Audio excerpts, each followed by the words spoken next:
Hi guys, and welcome to season 2 episode 2 of Between the Sheets with Pamela.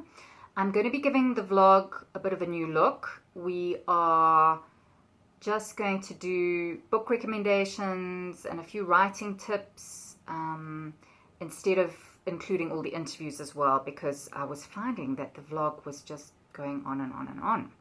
So yeah.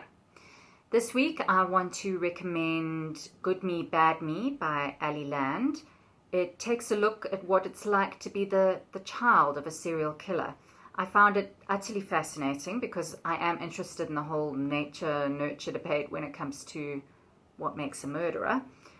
And of course, you know, there are sociopaths around us in everyday life. You've probably met one. Cue creepy music. So anyway, if you like a thoughtfully written, well-crafted psych thriller, Good Me, Bad Me, it's for you. Now, I also read Tess by local author Tracy Farron. It was originally called Whiplash. I don't know if you remember that. Wow is all I can say. Such a moving, exquisitely written book. I highly recommend it. I'm going to read you one of my favorite passages from the book. Dumi said sorry.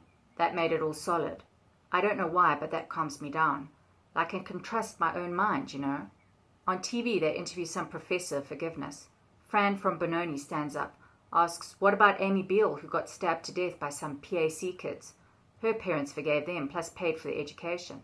Later, 2 of the guys got busted for rape. So what good did forgiveness do? The professor says, forgiveness always heals you, but it doesn't always heal the one who did wrong. Loved that passage, loved the whole book. Movie is going to be released soon, so yeah, I suggest you read the book first. Now, Mrs. Brink bought me this collection the last time she visited me. Personal Velocity by Rebecca Miller. Savagely funny and just so perceptive and beautifully written. I think the work husband said she is the daughter of Arthur Miller, so not surprising. Yes, well, I love that. Thank you, Mrs. Brink. She also bought me The Blazing World by Siri Hustvedt. Probably mispronouncing that. Yes, so this is about a female artist who hides her identity behind these 3 guys, does these exhibitions fronted by these guys, and hey presto, the art world laps it up, and then she kind of does, reveals who she is, and nobody wants to believe her. Gee, what a surprise. I'm being facetious. There's a lot more to it than that, but yeah, I found it really, really fascinating.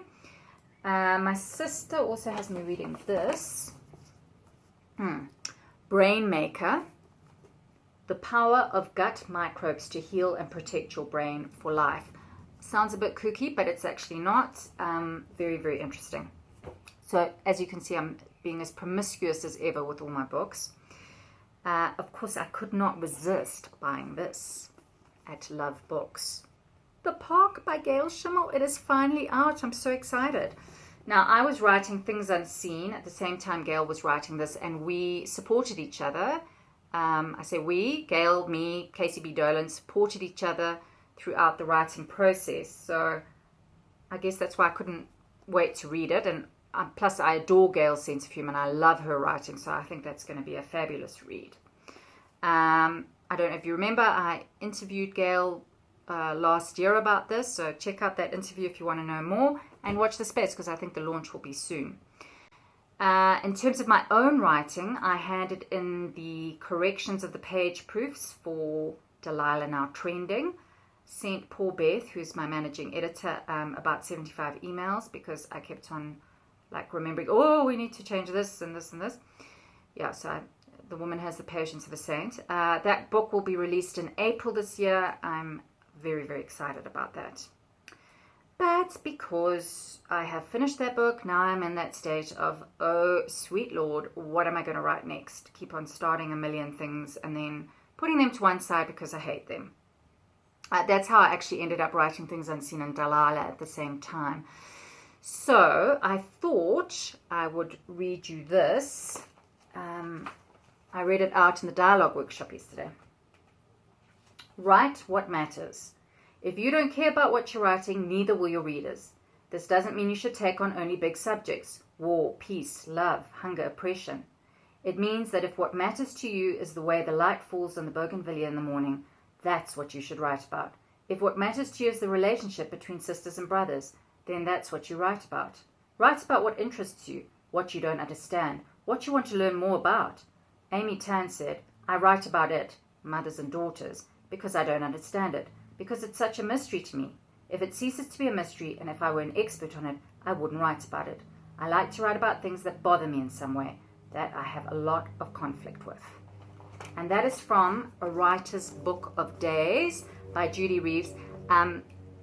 So much interesting, useful stuff in this, and also really beautifully written. Book events this week. I will be going to the launch of Harry Karma's A Thousand Tales of Johannesburg. Harry's going to be in convo with Ivan Vladislavich. 6 for 6:30 Love Books. Don't forget to RSVP. Please book my seat for me, Kate and Anna. Yeah, that's it for this week. Don't forget to... Walked in this party and these girls looking at me. Skinny jeans on and you know my head nappy. Hey, okay. I want y'all to do this